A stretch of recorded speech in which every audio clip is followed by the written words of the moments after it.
Welcome to Season 4 of the Red-Haired Archaeologist Podcast. I am your host, author, and sunscreen advocate, Amanda Hope Haley. Thank you so much for taking some time with me today to take a look at the objects our Near Eastern ancestors left behind and consider if those just might change how we read or read into Scripture.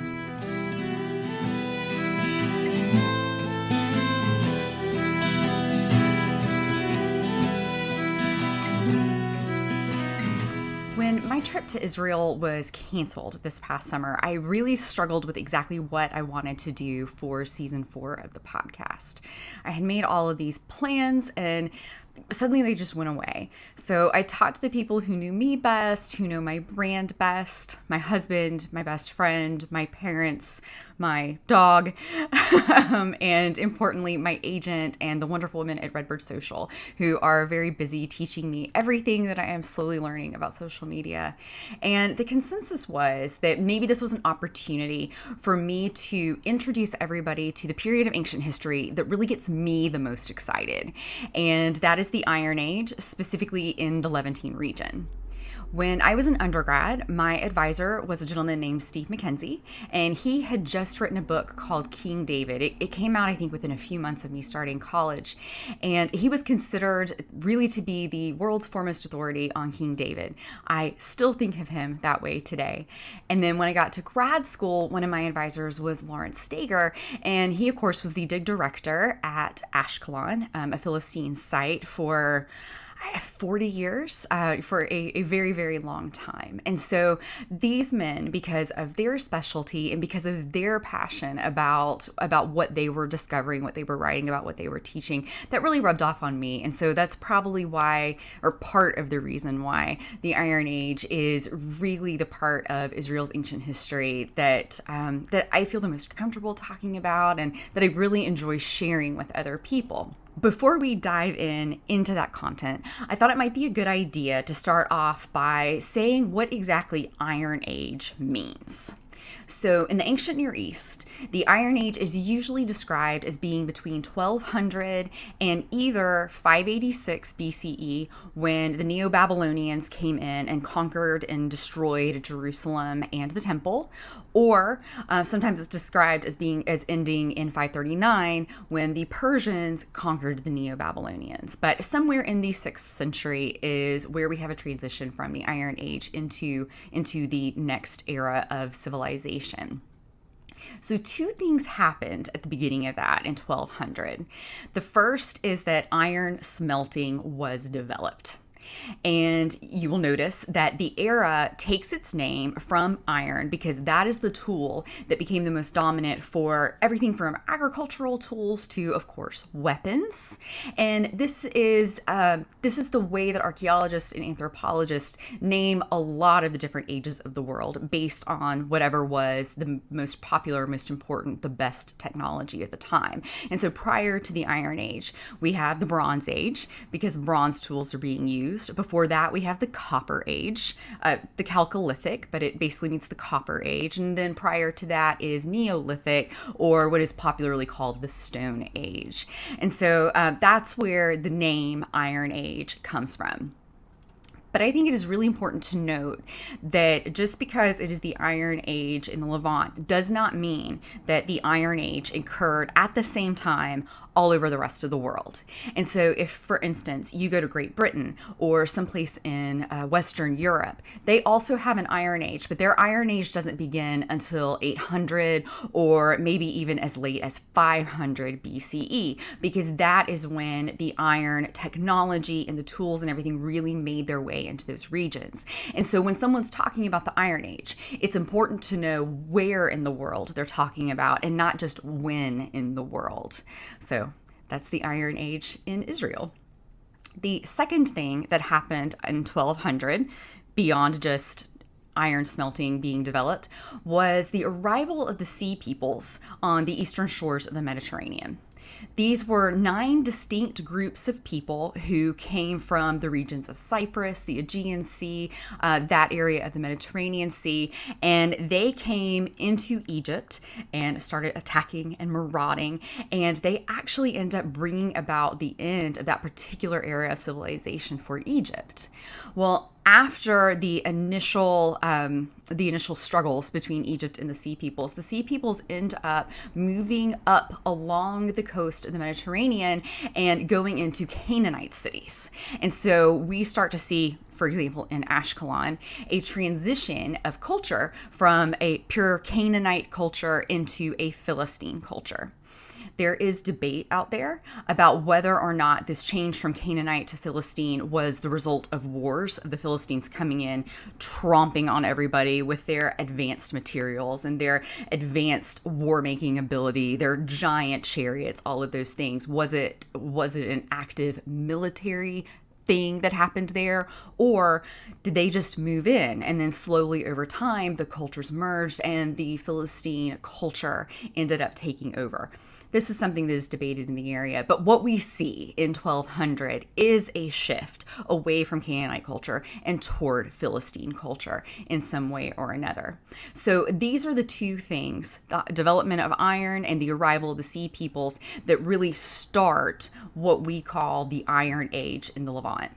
I would encourage you, if you want to learn more about the Sea Peoples, why we call them that, why maybe that's not the best name in the world, exactly what they did with Egypt and the surrounding areas, I encourage you to go back and check out season 3, episode 7 of my podcast. I have an entire episode devoted to them, which they absolutely deserve. The Philistines were a fascinating culture, and they kind of get a raw deal these days. So please check that out if you are at all curious about the Sea Peoples.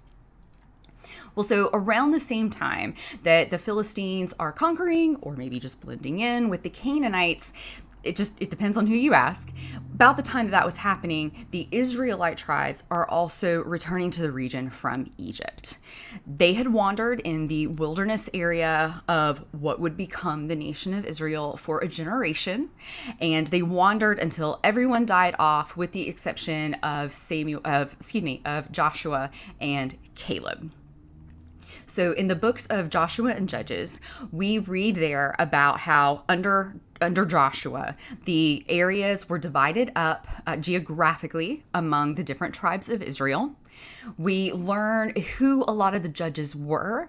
And by judges, sometimes that means, yes, judges as we think about it, laying out rules, but that could also mean generals or governors of the area.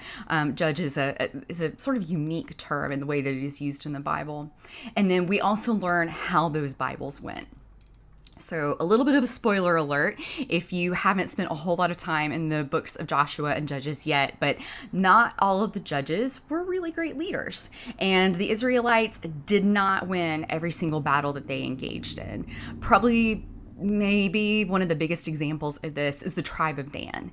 They were initially allotted the area that was just to the north of where the Philistines were residing, of Philistia. And in spite of the best efforts of one of the most famous judges, Samson, the tribe of Dan was not able to conquer the area of land that had been allotted to them. And so that entire tribe actually ended up moving north and forming what would become the northernmost border of the nation of Israel. Well, so growing up, I know I just had this feeling that the conquest of Canaan had to have come easy. God ordained it, and therefore it happened very, very smoothly. But what we read in Joshua, and especially in the book of Judges, is that these battles, these attempts at conquering, were anything but easy. The books include so many mistakes and flat out failures and really, really gory episodes. But yes, they also include a record of all of the successes that the Israelites experienced at the time. And so in places like Joshua and Judges, where the biblical narrative isn't particularly easy for us to read or to understand, then that reminds me that what we call the Bible, specifically the Hebrew Bible or the Old Testament, depending on what tradition you're coming to it from, those books at the time were also ancient Israel's historical record of the nation. Other contemporary nations at the time, so the Egyptians, and a little bit later, the Assyrians, the Babylonians, the Persians, all of these countries left behind copious records. If you go to Egypt, if you're in, say, Thebes, you cannot walk through a building without seeing beautifully colored hieroglyphics everywhere. And those hieroglyphics tell a story. And a lot of that is the history of ancient Egypt. Well, with Israel, we don't have a whole lot of that. What we have are what is in the Hebrew Bible. That is also the historical record of Israel. Well, if you're reading in 1st and 2nd Kings, you will notice that occasionally you'll have maybe a few verses telling a short snippet of the story, but it has the tone of, I, the scribe writing this down, I'm reminding you of this thing that happened here, but if you want more details, then you need to go to the book of the Chronicles of the Kings of Judah, or the book of the Chronicles of the Kings of Israel. These two documents, we don't have them. And I know growing up, I thought that what was meant by that were the books of Chronicles in our Bible. It's not. The books of Chronicles are completely separate. They were written later, and I think we'll actually talk about those a bit in the last episode of this season. But what is referred to in 1st and 2nd Kings, we have not found those. And so when people ask me, like, what is the number one thing that you want to see found in Israel? Honestly, for me, it's that. I would love it if we had even more information about the historical goings on of ancient Israel. So hopefully one day we will find those. Hopefully they are out there somewhere. Something like finding the Ark of the Covenant or the Cup of Christ, those would be really cool. And I would be the first in line in a museum to go see those items, but they wouldn't necessarily be beneficial. Finding more written historical records really could tell us so much. So that is that for me, that big thing that's just sitting out there, hopefully somewhere, just waiting to be found, maybe in my lifetime. That would be glorious if that were the case.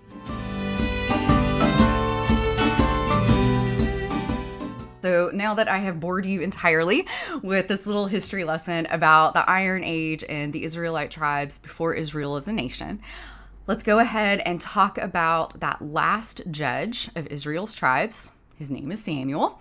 And the first king of Israel, his name is Saul. So in the book of Samuel, which in the original scrolls, it is one book, it is not two. That gets broken down in our translations that way. The book of Samuel, forgive me if you just heard that. The perils of recording something like this at home is that I believe this is my third attempt at this, because I had a moment where my basset hound just started going nuts in the other room, and I have absolutely no clue why. And it's nearly 5 p.m., so I think people are speeding home from work outside of my window right now. So anyway, welcome to my world. Welcome to my office. This is what it's like to work with me on a daily basis. Oh, here, I'll take a sip as I digressed. So, the book of Samuel, one book, not two books. It opens with the story of how the judge and prophet Samuel was conceived. And the last bit of Judges, so the last verse that you read before you move into 1 Samuel is, "There was no king in Israel, and everyone did what seemed right to him."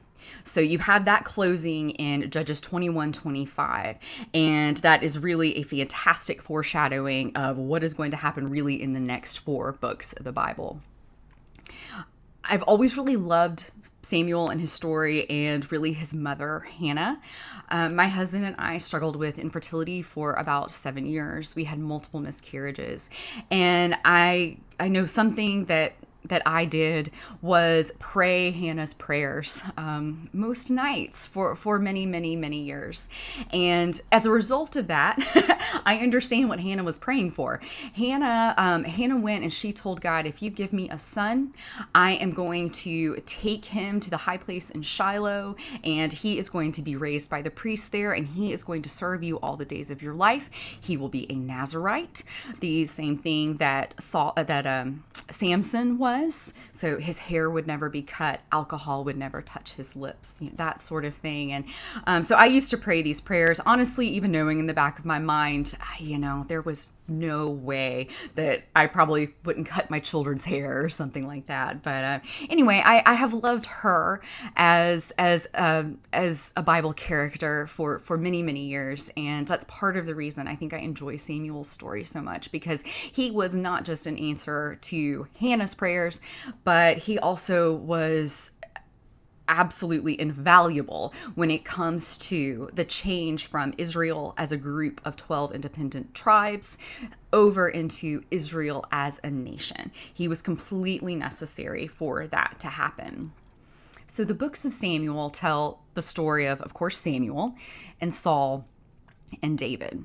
And what Samuel and Kings really are, it's a story of a nation, of God's people.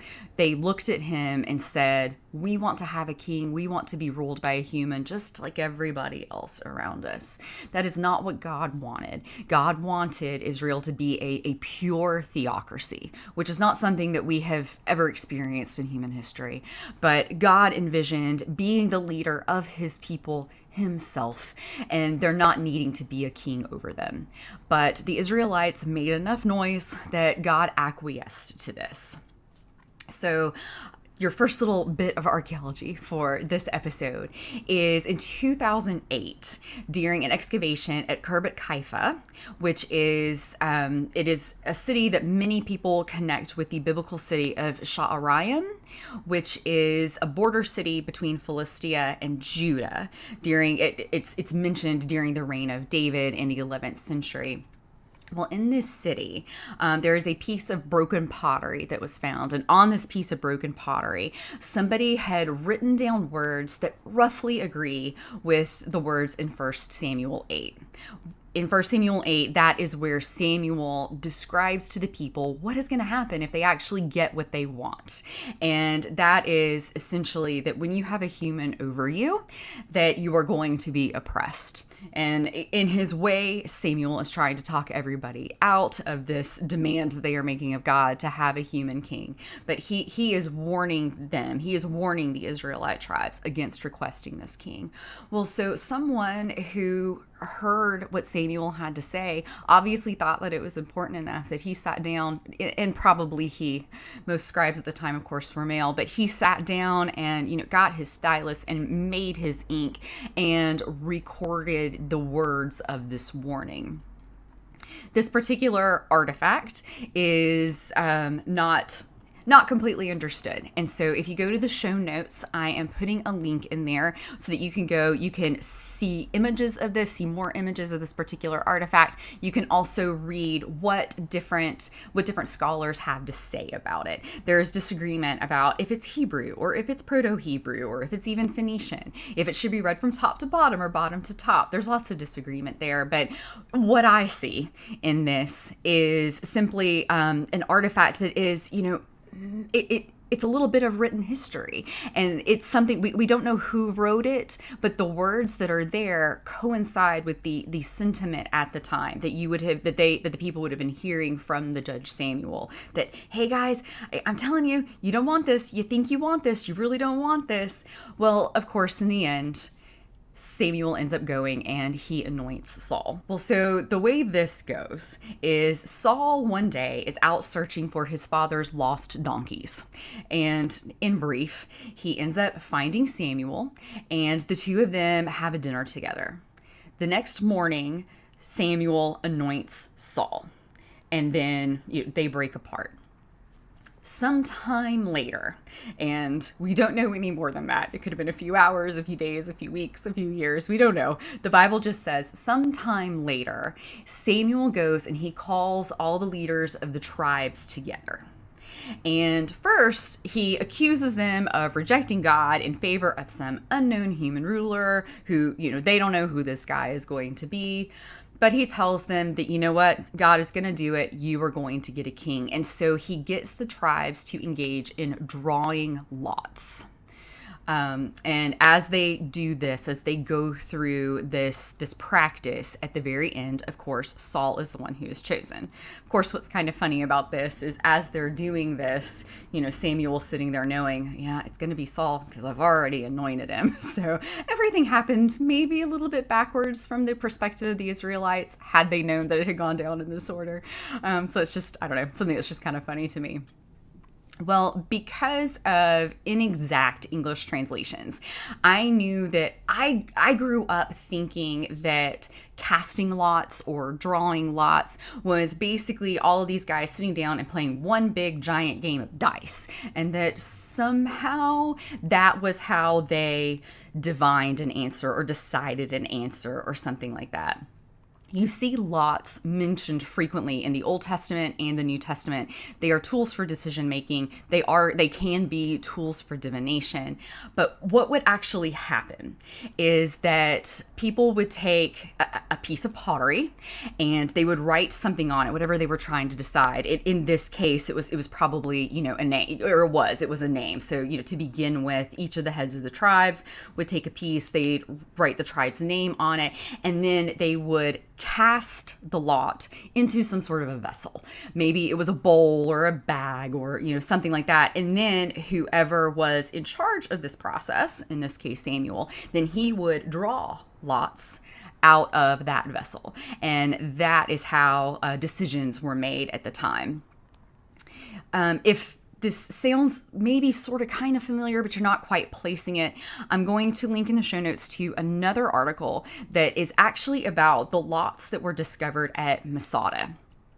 For many, many centuries, it was thought that the Jews who were living at the top of Masada just before the Roman army came in, that they entered into a murder-suicide pact with one another, and that the men drew lots or cast lots, however you want to say it, and they determined which men would murder everyone else who was living up there, and then they would turn on each other, and then ultimately one person would be left to commit suicide. This is the story that Josephus tells. Well, since archaeologists have gotten up there and have excavated a lot of Masada and put it back together, what has been discovered is that the material evidence that is up there doesn't actually coincide with what Josephus says. Josephus says there's one palace. There are multiple palaces. There are just lots of problems with his account that don't match the fact that there wasn't a graveyard of bones that was found up there for that reason. Well, anyway, if you're curious about lots and about Masada, go into those show notes. I've got a link for you there and read more about it. I don't know that we know yet exactly what was happening at Masada, but the thought now is that those lots that were discovered, they weren't there because of a murder-suicide pact. They were there because, quite simply, that's the way the Jews living there were administering the city, because it had to be decided who was going to take the trash out, who was going to haul water up to the top of the city, who was going to tend to the vineyard, various things, all the duties that needed to be done in a city to keep it going. Well, it had to be decided who was going to get the good jobs and who was going to get the bad jobs. And so now it is thought that's probably actually what the lots were left behind from, not a murder-suicide pact. I really hope that that's true. I like that version a little bit better. It's a little bit softer, gentler version. It's not so much a judge's version of what happened in Masada. Well, Saul, as he becomes king, his time is incredibly tumultuous. And it was tumultuous, honestly, long before David even came onto the scene. Of course, when David comes onto the scene, Saul loses it. We'll talk about that next week. But although the tribes technically got together, went through this administrative process, and they think that they chose Saul, he was anointed by Samuel, the reality is that the tribes never completely fell in line behind Saul. He was never really able to put Israel together as a completely cohesive country. We really understand that they were factionalized because of how relatively easy it was for David to come in and start splintering tribes off while Saul was still alive and before David took sole control of Israel as it was. The reality is when Saul according to the Bible, when Saul becomes king, he is not great at following instructions. He's not great at following God's instructions. There is an episode where he goes and he makes a sacrifice, but of course, he is not a Levite. He is not a priest. He did not have a right to do that. Later, he is told to go and kill all the Amalekites, men, women, children, all the animals. He doesn't do that. So, he's not in the best graces with God. And in 1 Samuel 15:11, God actually states, "I regret that I made Saul king because he has turned away from me and from executing my commands." After God says this, it says that Samuel weeps all night at this declaration.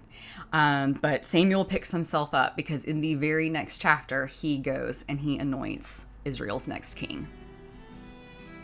Join me next week when we meet David, a young man who would be the first king of a truly united Israel.